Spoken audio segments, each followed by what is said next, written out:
So what is this Airbnb coaching about? They sell you the dream, funding in 90 days, hands-on mentorship, and support every step of the way. It sounds reassuring, like you're not just buying a course but joining a system that's invested in your success. But the reality hits as soon as you pay.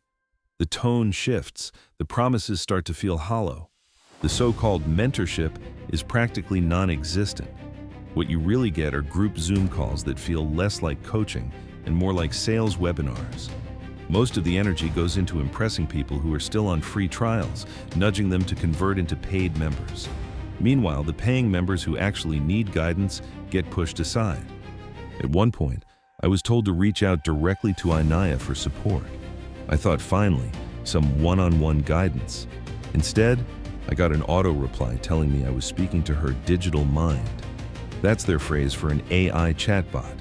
No actual conversation, no real coaching, just canned responses and vague instructions. The kind of surface-level advice you could get from a quick Google search or even free ChatGPT prompts. In the end, you're left with the crushing realization that the mentorship you were promised never really existed. It was just a marketing hook to justify an inflated price tag. One of the biggest red flags with this coaching program isn't even the coaching itself, it's the contract you're required to sign. And trust me, this document is not written to protect you. It's designed to protect them. And this isn't just boring legal fine print. This is where they trap you. Let's break it down. Normally, you'd review terms before committing. Staley flips this. They take your money, then reveal the rules that protect only them. By the time you see the contract, you've already paid and feel locked in. Most people won't fight back or demand a refund within 3 days because they're still getting onboarded and haven't even realized what they bought. If you change your mind within 3 days, you can cancel after 3 days. But even then, you have to fight them to get your money back. It doesn't matter what happens. The contract says all sales are final. If you're on a payment plan or using financing like a firm, you don't get refunds at all. Even if they completely fail to deliver, the contract limits their responsibility. They exclude themselves from any responsibility for things like damages, lost opportunities, or financial harm.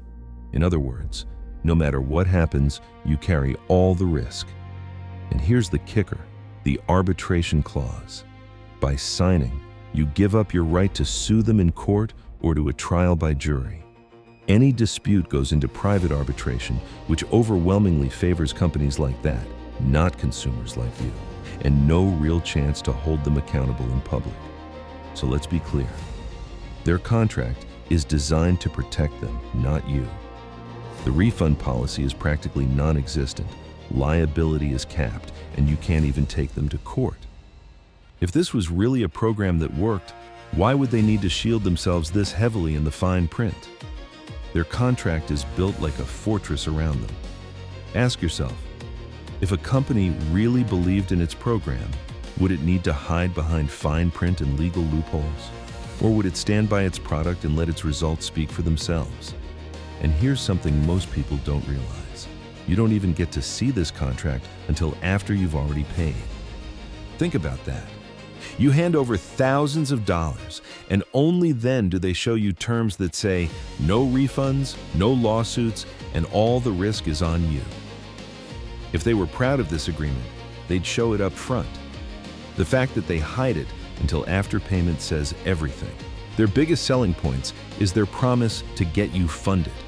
They make it sound like they have exclusive relationships with big banks like Chase, Wells Fargo, or Amex. But here's the truth.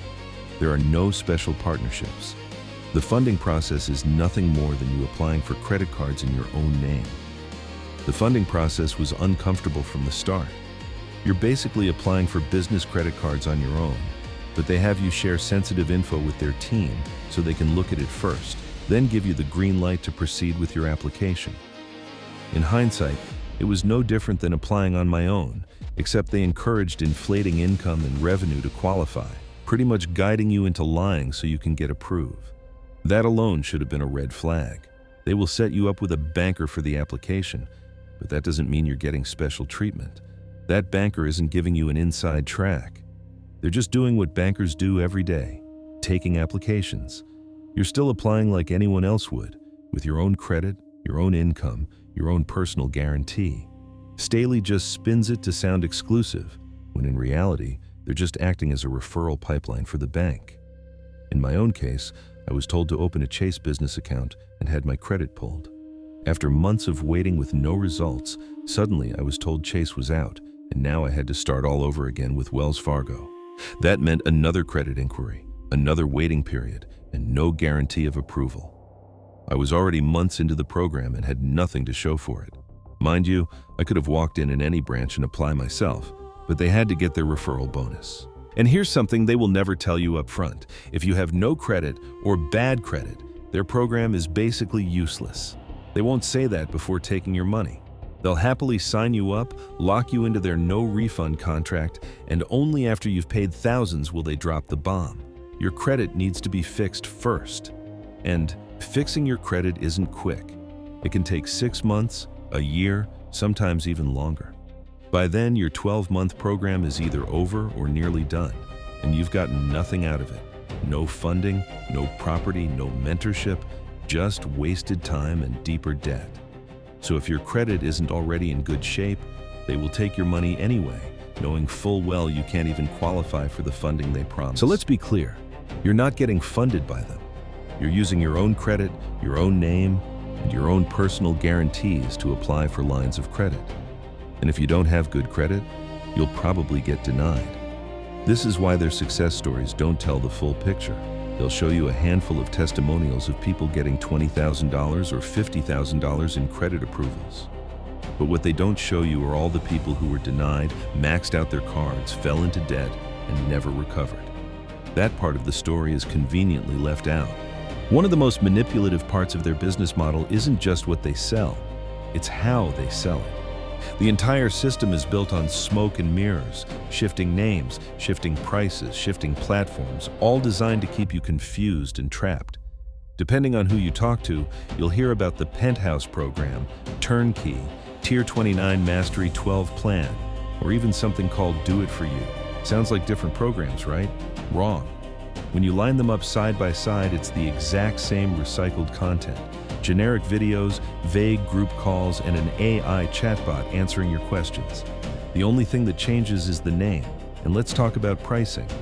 After your one-on-one call with them, you'll get quoted based not on the value of the program, but on what they think they can squeeze out of you. If you're a single mom, you'll hear one number. If you're a nurse or a two-income couple, you'll hear another. This isn't mentorship. This tactic is called price discrimination, and it's common in shady coaching schemes. It's about squeezing the max from each person, not selling a real product. A legitimate business has transparent pricing and a consistent brand. Everyone I know paid a different price for the same BS, but if you ask them, they'll say, well, you're in a different program, when it is the same BS even free members have access to. This is why most of their glowing reviews come from free users. Free members are treated like poster children. They're given access to perks and features that paying clients are actually charged for. Naturally, they rave about how great the program seems, and those comments are showcased as testimonials. Meanwhile, the paying members, the ones who see the real program, can barely say anything positive at all. They'll even sell mentorship to people outside the US, knowing full well it won't apply. I've spoken to people in Canada who were promised US-based funding and rental access, only to find out after paying thousands that none of it worked for them. They take your money first, then tell you your credit or your location disqualifies you. That's not transparency, that's manipulation. And if you complain, good luck. On the Staley Academy dashboard, comments from unhappy clients are deleted. The only posts left are from brand new, non-paying members who are still in the honeymoon phase. And once reviews started piling up online, they quietly moved the whole community to Slack, another way to hide behind closed doors. Even in their ads, they won't use the name Staley. Why? Because one quick Google search shows their real face. Instead, they market through Inayah's veiled image, selling the illusion of trust. The idea that someone visibly religious couldn't possibly mislead you. But faith shouldn't be used as a marketing tactic. That's manipulation at its core. So when you step back, you see the pattern. Different program names to bury reviews, shifting prices to maximize profit, deleting negative feedback, moving platforms when heat rises, and hiding behind personal branding instead of company reputation. A legitimate business doesn't need to hide this much. If every move is about avoiding scrutiny, that's not innovation, that's manipulation. And here's something else you won't see in their ads. Even the people who make it through all the hurdles often regret it. They're in deep credit card debt, struggling to keep up, but they can't admit it publicly because they've already invested too much. I saw one client post on Staley's dashboard after more than a year, admitting he hadn't made any money and was drowning in debt. That post was deleted, and Bryson's only response was, "No one promised you an income." Another member private messaged me asking me if I was interested in taking over her property because she couldn't keep up with the bills. So yes, a handful of people get funded or land a property, but that doesn't change the bigger truth. Airbnb hosting is not the passive, easy money Staley sells. It's exhausting. The income is unstable, the costs are high, properties take a beating, regulations are unpredictable, the market is saturated, and the mental stress is relentless. People joined these so-called gurus as mentorship for financial freedom and ended up in major credit card debt. Up to this point, you've heard my experience, but I want you to see I'm not alone. When you look at Trustpilot, Better Business Bureau, Reddit, you find the same pattern of stories over and over again. Let me share just a few. Over and over again, people say they were promised funding and mentorship, only to be handed generic videos and vague group calls. One reviewer paid $6,000 through a firm. They were told funding would cover the cost of the program, but no funding ever came. When they asked for a refund, Staley hid behind a no refund clause, leaving them in debt for services never delivered. Others were sold programs that couldn't even apply to them. A client in Canada paid thousands for access to funding and U.S. rental properties, only to find out those services were never available in Canada in the first place. Imagine selling something you know your customer can't even use. Then there are the sales tactics. One Better Business Bureau complaint describes how a rep told them they could just pay $300 to get started, only to find out later. A firm loaned them $6,000, which was paid in full to Staley the same day. When the client canceled, Staley kept all the money. That's not coaching, that's predatory. And now, they've started aggressively pushing affirm loans on people. Unlike a credit card, which you can sometimes dispute or reverse if you've been misled, Affirm locks you in.